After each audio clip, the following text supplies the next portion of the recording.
In yoga, breathing is connected to every dimension of our being: physical, physiological, psychological, personality, and even spiritual.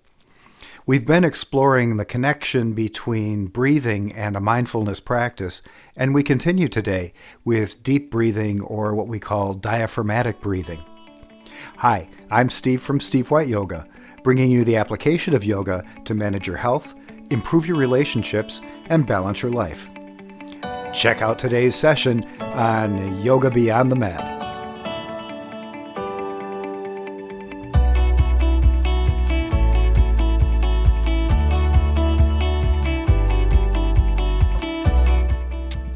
Welcome. Thanks for coming. And we'll do a little meditation type practice. We diverted a little bit this week. Mindfulness, at least as I understand it and as I've been taught it sort of by the modern day definition, is essentially either a guided meditation practice of some sort, or it's focused on the tools that we've already learned to use, the anchors. I'm including it in a broader sense this week to also include the whole world of breathing, because breathing is good and it's important and it's something everybody knows how to do, and so it creates a really good starting point. And if you've been involved in the kind of asana yoga world for a long time, this is not anything that's particularly new to you, I doubt. But using this, some breathing techniques as part of a mindfulness practice, I think is very effective. And I'm a huge fan of this whole world in yoga called pranayama, which is the application of breathing to specific purposes. So that's sort of where we're going to spend our time today, as we did on Tuesday. And we'll expand a little bit on what we did there. So in the yoga world, pranayama is defined as breath control, or I almost like the word regulation better. Control seems a little harsh sometimes, but in any event, it's the idea of intentionally, purposefully doing something with the breath beyond just, your kind of unconscious everyday experience of breathing. And by regulating the breath in a meditation practice, we can do a bunch of different things, but among the benefits are increasing mental focus, reducing anxiety, regulating stress, creating vitality. In the yoga texts, without exception that I've ever known, they will suggest that there is a longevity component to breathing practices that are done on a regular basis over a long period of time, which is to say that you live longer and live healthier longer. So, gosh, with potential benefits like that, who wouldn't, right? So, this is another quote from one of my teachers. His name is Leslie Kaminoff, and he says here, pranayama doesn't only mean breath control, it also means unobstructing the breath, which is sort of an interesting way of looking at it. And really, there's a perspective in which, as yoga teachers and as practitioners of yoga doing asana, it's sort of the same thing, or can be the same thing from this approach, that we're not so much trying to do a pose if it's the physical aspect of yoga, but we're trying to discover what's getting in the way of the pose. And the same can be applied to breathing. And so in this case, especially with breathing practices, it's not so much a matter of doing something, but a matter of allowing something to be done, or allowing something to happen. So with pranayama, it's about recognizing what's in the way and allowing and letting our understanding of our own breath and what information it provides us unfold.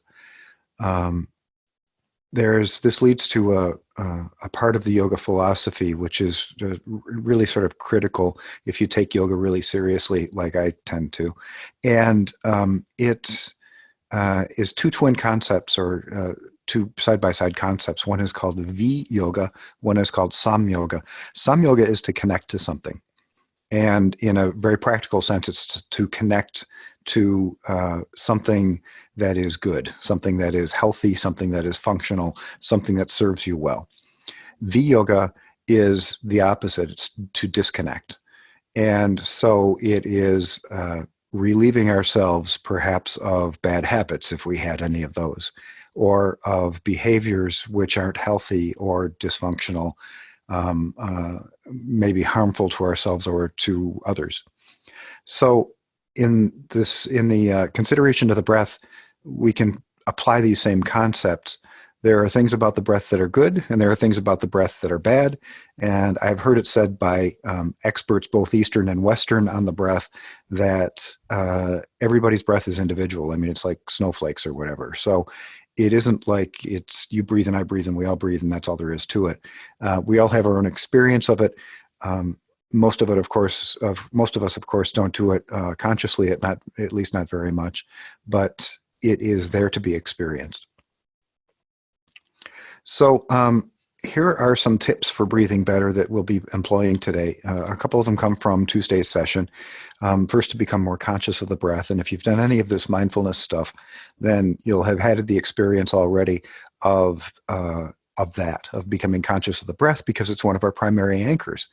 And so, mission accomplished there, we hope, unless you're brand new to this. And then a second way to breathe better is to start engaging a particular technique to regulate inhale and exhale.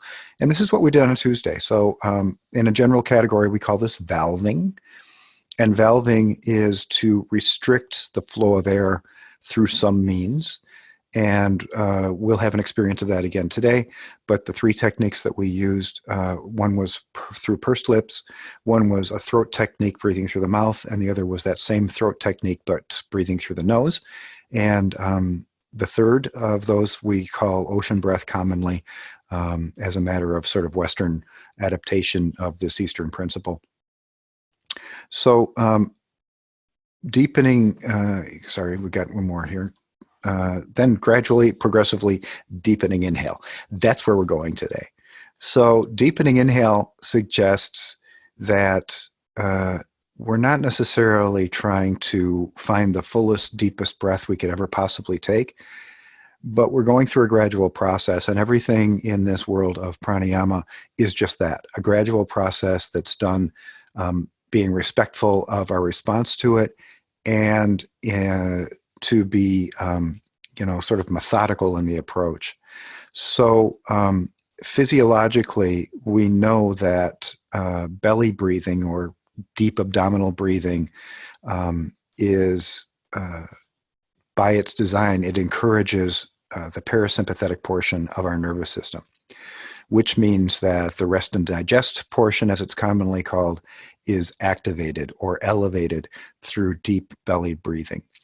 And the beautiful thing about it is that you may have had this experience in your life. If you do this for just a couple of minutes sometimes, if you're stressed, fatigued, anxious, angry, just a couple of minutes of deep belly breathing can really almost change your state. And so there is from a Western perspective, there's a physiological component that matches what we would say in the East is called langana effect, which is a calming, soothing effect of energy, of subtle energy. So it's sort of the same thing. So like our process in training the mind to settle into a rhythm of focused awareness, the nervous system can be retrained directly through the access of the channel of the breath. So this isn't just a matter of you do it and you feel better for a few minutes. This is a matter of, if you take this on as a regular practice, it actually over time creates physiological changes to reduce anxiety and stress and, blah, blah, blah, those kinds of things.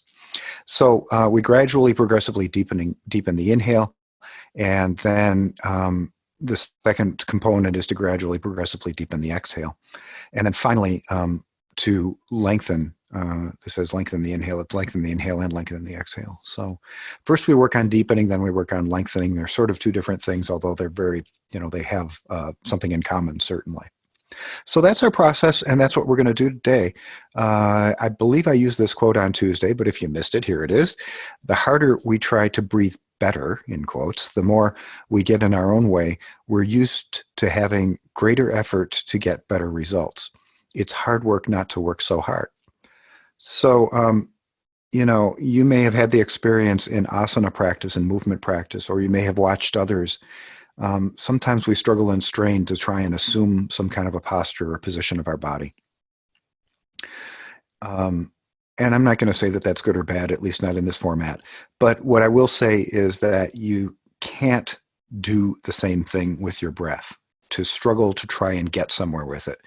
Because A, it's technically not very safe, and B, it is going to run contrary to our purposes of establishing a fuller, deeper breath, longer, deeper breath, because it has the opposite impact on our nervous system, which is to say that if you try really hard to breathe too deeply or too long,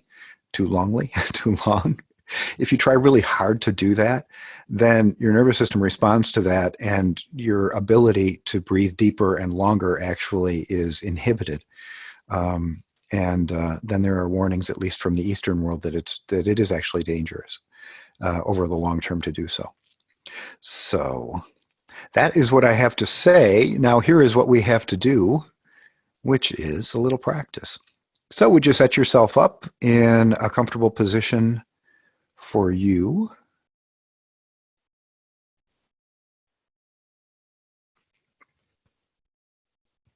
And as always, the guidance is that your body should be engaged and alert, and at the same time relaxed.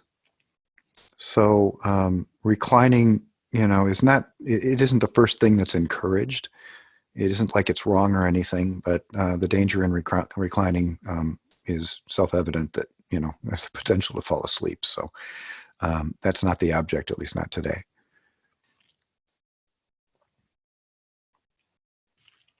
So as you get settled in, go ahead and close your eyes.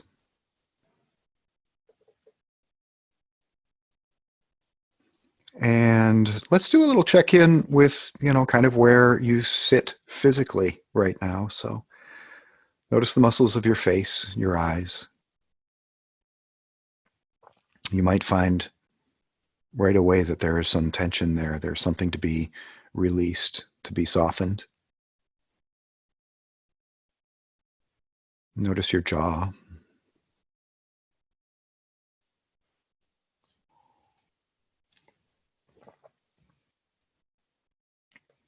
Bring your awareness to your throat and your shoulders, your neck.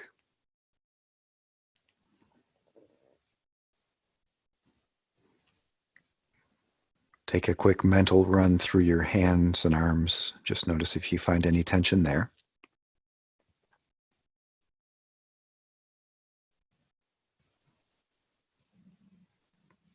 And then trace your awareness to your hips, to your legs,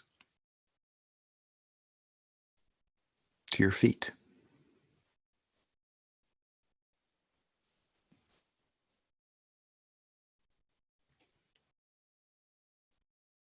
And then draw your awareness in to rest as fully as possible onto your breath, wherever that manifests for you today.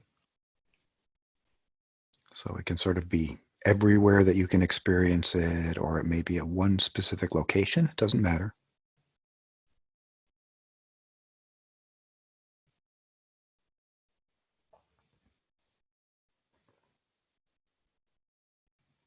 And with a comfortable, natural breath, just notice how effortless that is for you.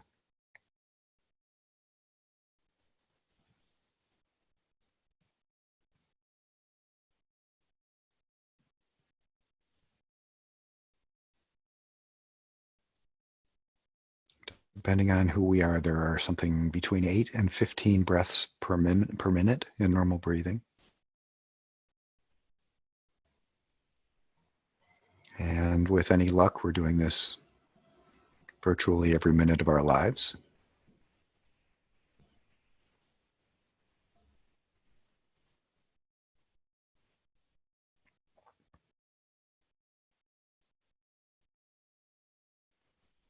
You might take just a moment to be grateful for the fact that you have been gifted with this capacity to perform this activity of breathing without needing to worry, to manage.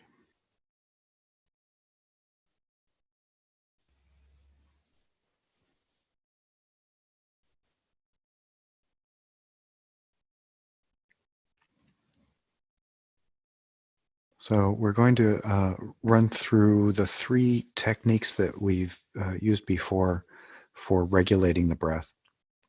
The first one is abbreviated PLB, and it stands for pursed lip breathing. And it's pretty easy. And if you need to look at the at your monitor or screen, you can do so. But it goes simply like this. You make pursed lips and then you breathe in and out. So it goes inhale, exhale, inhale, exhale.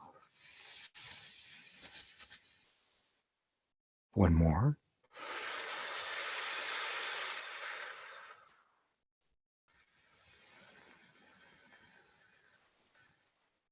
And then relax your breath for a moment. And for some people, in some situations, just that simple, like 3 breath exercise can create subtle shifts.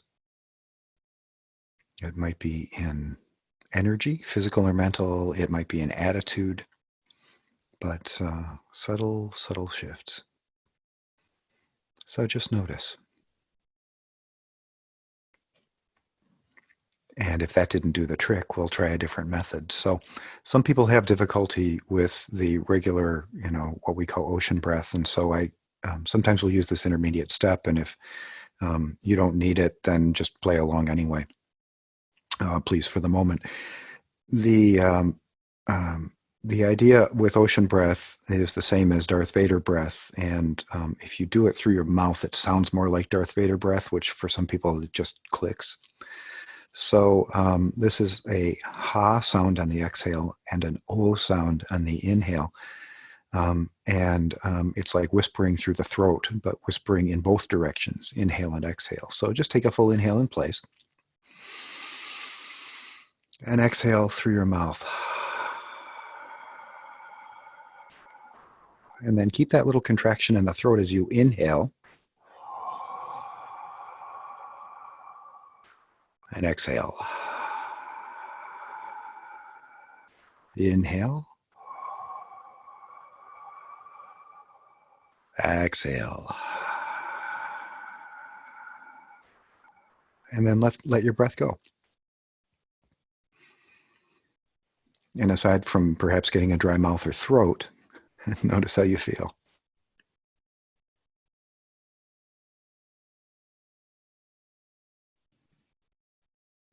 And then to put this all together, if it works for you, and you can use any of these 3 methods to regulate the breath. There's nothing specifically special about getting to ocean breath. But if ocean breath is part of your practice, would you take a deep inhale in place?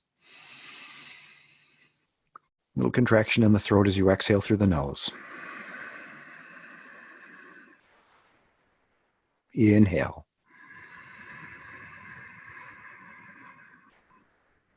Exhale.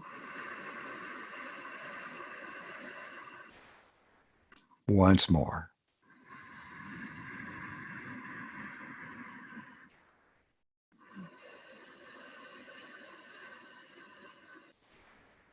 And then relax your breath. And notice once again, whether even on the subtlest of level, you notice any shift, any change. in your body, in your mind, in your sense of energy.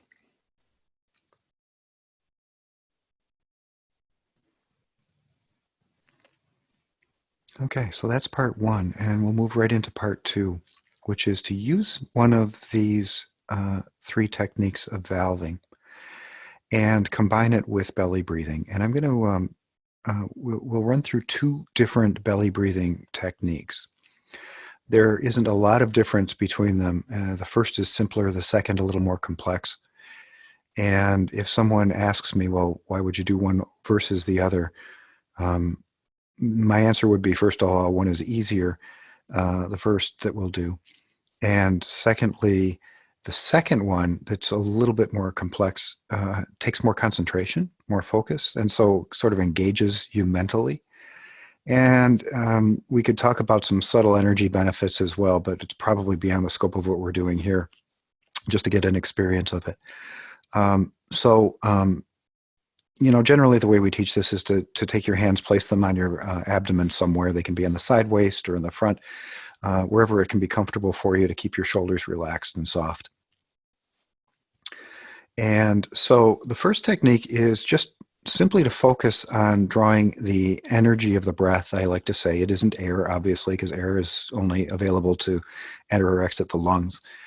But the energy of the breath to create as great a comfortable sort of opening of the abdomen as you can without straining.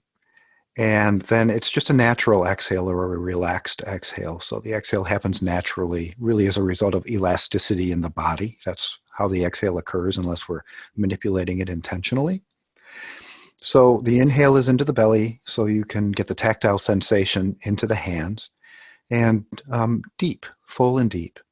And the exhale is natural and relaxed. So whichever whichever valving technique you wish to use, you can go ahead and begin to inhale, exhale, purse lips through the mouth, contracted throat through the nose, contracted throat. And just start to take progressively deeper breaths into your belly without straining. Just do that for a few rounds.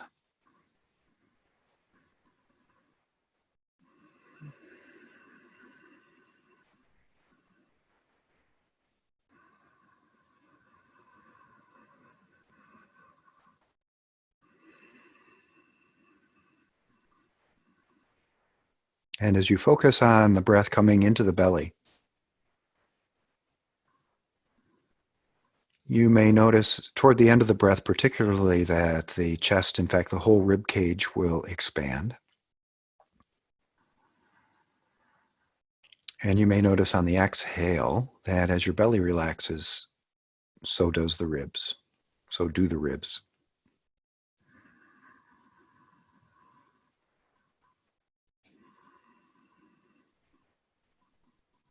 And if you're really good, you may be able to notice the more subtle effect at the pelvic floor. So as the inhale occurs, particularly as it gets fuller, deeper, there's a slight amount of pressure or a slight opening in the pelvic floor. And then a relaxing of that as you exhale. So just see what you notice. Notice what you notice.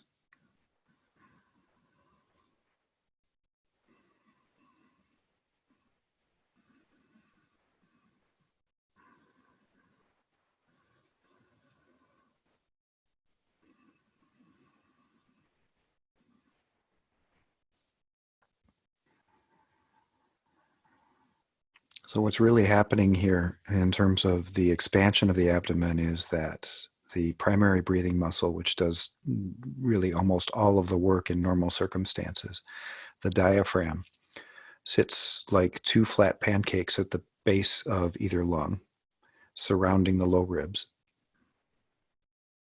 And when you inhale, that muscle contracts, so it presses down into the abdominal contents, and that's what's creating this movement.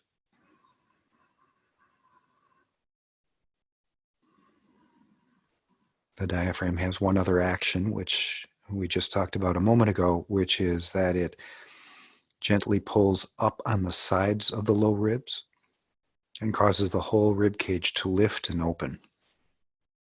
So those are the two actions of breathing, primary actions of breathing.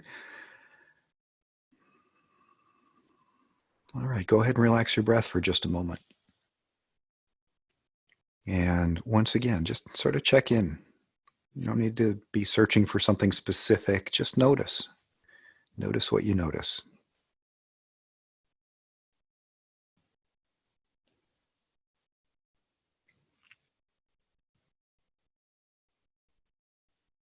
And then we'll do one more breathing technique. So this is a variation on a theme, and it's a little bit more complex. I'll talk about it briefly, and then we'll all do it together. So in this event, the muscles of the abdomen are engaged for part of this technique. So what we do is take an exhale and pull the belly in toward the spine is the typical command to describe this.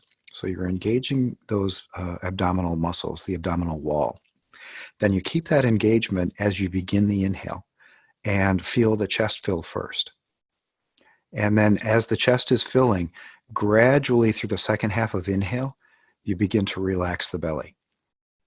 So by the end of the inhale, the belly is relaxed, the chest is open. And then as you exhale, once again, you draw the belly back toward the spine, almost like you're pressing the air out, feeling the chest relax through the second half of exhale. And then we start over again, keeping the belly engaged, opening the chest first, allowing that to fill. And then progressively through the second half of inhale, relaxing the belly. All right. So return, if you will, to your valving. Hands on belly, maybe, if you feel you still need it and it's helpful or supportive for you. And if not, you can lower your hands to your sides. And as you take your next exhale, would you very gently and gradually draw the belly back toward the spine? So you feel that engagement really all around the waistline. And then keep that engagement as you inhale. Just let the chest fill first. And after it's full, begin to relax the belly through the second portion of your inhale. Fully relaxed at the top. Then once again, gradually, progressively engage the belly. Feel the chest relaxing. And as you inhale, fill the chest first. Then relax the belly slowly. And that's the technique. Just do a few rounds of that on your own.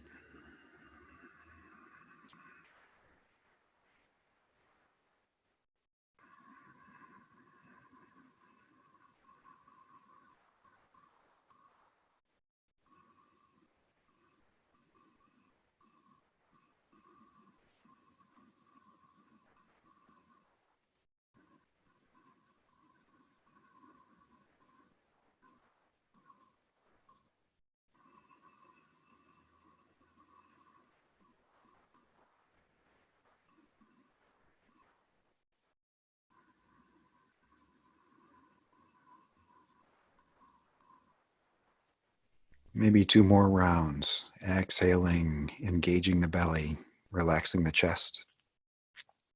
Inhaling, filling the chest while belly is engaged, and then softening the abdomen.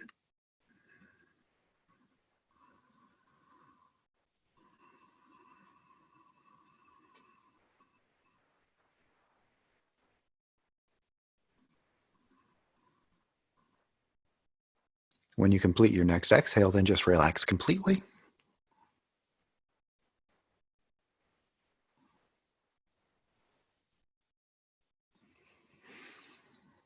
Let your breath return to be natural. And notice the effects.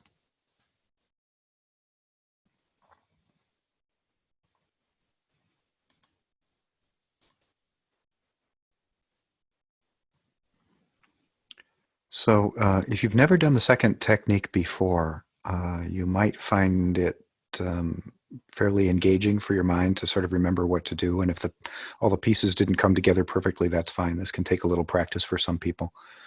I love this technique and I use it all the time. And there are all kinds of reasons in the sort of what we call the deeper practices of yoga to really get familiar with this technique because it comes in handy for a lot of different practices where we're starting to work more directly with subtle energy. But it's a great thing to learn and do. And the beautiful thing about it is you don't need any special tools. You can do it, you might be able to do it in your car while you're driving, not to be distracted, but once you get the hang of it, it becomes fairly natural to do. You can do it in the evening before bed. And anytime that you are feeling a little bit, on edge in whatever respect. So it's a really cool technique. And my invitation to you then will be for the next time until we're together again, that you consider making this your 10-minute practice. As always, I suggest a particular time of day and that you can commit to and stick to. Schedule it on your calendar if it helps. And then just, engage in the practice and see where it takes you. It does, over time, with regular practice, have a cumulative effect, which changes things. And it's sort of hard to describe what that means, but it's real and it's there and it works. So I've said this a million times, but I'm a huge pranayama guy.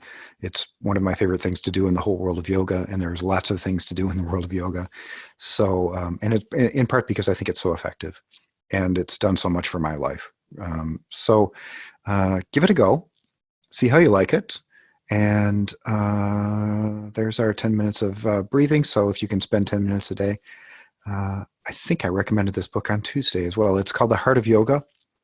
It's sort of the complete Bible of yoga. It isn't very long, a couple of hundred pages perhaps. A great reference guide if you are a reader and you like having reference guides around. And it really presents very succinctly sort of the traditional yoga brought to the Western world in several of its forms. So it covers asana or movement, it covers breathing, and it's written by one of the modern day masters of yoga, now only, I think, a year deceased or so, named TKV Desikachar. So, thanks for joining us for today's session. If you enjoyed today's video, please hit the like button. And for more great videos having to do with yoga beyond the mat, please subscribe. You can also check out my website, stevewhiteyoga.com. Until next time, keep on breathing.